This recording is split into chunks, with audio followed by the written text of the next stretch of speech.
Silat ni senangnya bagi cikgu adalah satu sistem bela diri orang Melayu yang unik dan tersendirilah bila kita kira, dan setiap bangsa ni ada. Kalau Cina dia ada kungfu pula, Thailand dia ada Muay Thai, kalau Korea dengan taekwondo dia. Jadi Melayu ni hak kitanya silat. Dan rumpun Melayu ni, Sumatera, Indonesia, semua tu memang ada dalam jati diri dia lah, silat. Sejarah persilatan cikgu ni bermula apabila cikgu masuk ke sekolah menengah lah, tahun 1981 di Sekolah Menengah Bacuk. Masa tu guru pertama cikgu Cik Yub bin Mahmud masih ada, seorang pergi Abim lah dan telah pension. Kemudian cikgu belajar dengan dia sampai tingkatan 3 dia bertukar. Jadi kami tak ada guru. Jadi kita terpaksa keluar daripada sekolah, malam pergi belajar Kota Baru, Tompat. Kemudian saya belajar dengan arwah Cikgu Zul, Cikgu Zulkafli Muhammad Din juga telah meninggal. Dan apabila cikgu mengajar di Perak, alhamdulillah cikgu berguru dengan Pak Muhammad Izhar bermula tahun 1998 sehinggalah dia meninggal 2024. Panjanglah. Kemudian seorang lagi guru cikgu, Cikgu Awan Daud. Cikgu ni belajar sikit-sikit je, situ sikit-sikit, sampai kita belajar selat gayung di sekolah. Malam kita belajar tomoy, dan di kampung ni masih ada lagi lah kelas, kadang-kadang sekali seminggu kelas, macam kelas selat tongkat, selat tari, ada lagi.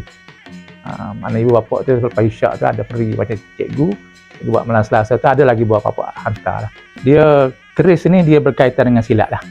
Berkaitan dengan silat. Apabila kita belajar silat, sampai satu masa kita kena belajar keris. Kita belajar pisau kita boleh beli dekat kedai pada masa tu, pisau ngakak tu. Kemudian kita bila kena belajar keris, kita perlukan keris. Jadi daripada situlah mula-mula kita buat keris dengan kayu, tapi tak sesuai lah. Lepas tu kita pun mula menempah dengan tukang.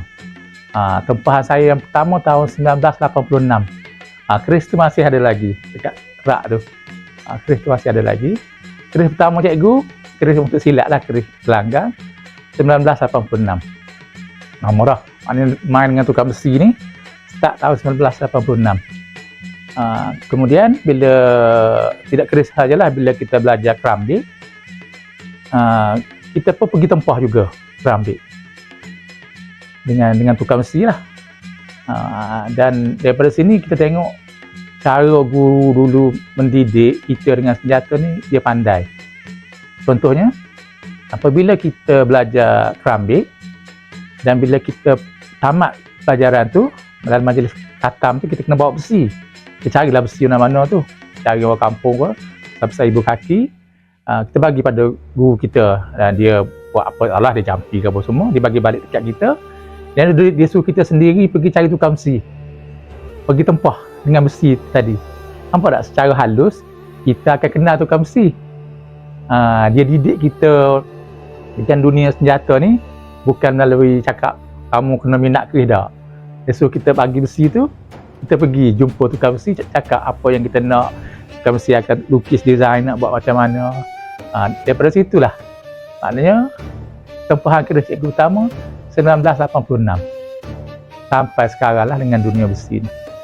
Lepas tu rezeki cikgu, bila cikgu mengajar dekat Perak tu, dekat dengan kuartus cikgu tu ada seorang tukang besi, Ucunuh di layang-layang kiri. Jadi cikgu petang kalau free, cikgu akan pergi ke bengkel dia, belajar ngetuk besi, belajar buat sarung, dan adalah sebilah pedang, pisau pendek-pendek, pun pisau yang dia hadiahkan, dan belajar buat sarung. Maknanya basic kita dalam pertukangan besi tu ada, walaupun tak mahal pun, tak pandai pun, tak ada seni pun. rezeki cikgu. Lepas tu bila cikgu balik ke sini, pertukaran kerja daripada Perak balik ke Kelantan, cikgu start balik ngajar kat sini. Jadi keperluan budak-budak keris gelanggang ni banyak. Jadi cikgu daripada beli dekat orang lain, cikgu tempah dan jual dengan harga yang sangat murah lah. Tak ada ambil untung pun. Cikgu koleksi dah tak banyak. Pasal hujung-hujung umur ni semua jual dah. Kumpul pun sambil berniaga lah cikgu, sambil collect dan sambil berniaga. Keris lama, keris baru ni daripada segi usia lama baru tu kan. Dan kalau kita nak katakan keris lama ni mungkin dah usia dah 50 tahun ke atas lah bagi cikgu lah, 50 tahun ke atas. Kalau setakat 10 tahun, 15 tahun masih lagi baru lah bagi cikgu. Tapi bagi cikgu, walaupun baru, lama, satu benda saja yang menentukan kualiti keris tu, seni dia. Ini keris yang bagi cikgu ada sejarahnya. Sejarahnya walaupun bodoh tak ada sarung, keris inilah cikgu didik anak-anak murid cikgu tentang pelajaran keris. Dan inilah keris tempahan pertama cikgu tahun 1986. Tempah tahun 1986 sama kawan-kawan 4 bilah. Masih lagi ada 3, 1 hilang. Dan dengan keris inilah anak-anak Gayung Bacok belajar keris. Dan keris ni cikgu buat guna duit beasiswa. Beasiswa kecil persekutuan masa tu. RM45 masa ni, satu keris ni. Siap dengan sarung. Kita kumpulkan duit beasiswa kita, rela tak makan beli keris. Dan cikgu memang simpan sampai sekarang lah. Maknanya banyak jasa dia ni. Bila start jual ke pelanggan, stok cikgu dalam 30 bilah, tak sampai seminggu habis. Orang tanya, antik ada? Ada? Koleksi sikit-sikit, jual. Dan start tu cikgu pun jual online. Memang tahun 2006, 2007, 2008 tu memang meriah. Satu malam cikgu jual 3 bilah, 4 bilah. Ini adalah kalau cikgu memang ada target besar lah cikgu dalam silat ni. Cikgu silat ni sebagai satu wadah lah untuk cikgu tegur budak-budak. Kita terapkan agama pada budak-budak kita. Ya, silat, keris, apa benda lah. Pertama, untuk jati diri kita dulu. Nombor satu, jati diri. Kita kena kenal jati diri kita. Kenal balik sejarah tok nenek kita. Macam mana perjuangan orang tua kita. Dan kita kena ingatlah, tanah Melayu ni warisan pusaka datuk nenek moyang kita. Jadi kalau kita yang senior ni, orang tua ni, tidak turunkan pelajaran ni, peringatan ni, nasihat, bimbingan, dan pasakkan tauhid betul-betul dalam budak-budak kita, hancur, hanyut. Dan kalau kita tak ambil peranan untuk membaiki, mendidik anak bangsa kita, kita juga dipertanggungjawabkan oleh Allah SWT. Jadi walaupun kecil peranan kita, ambillah peranan tu dan laksanakan dengan baik. Benda remeh-remeh tu tak pergi lah.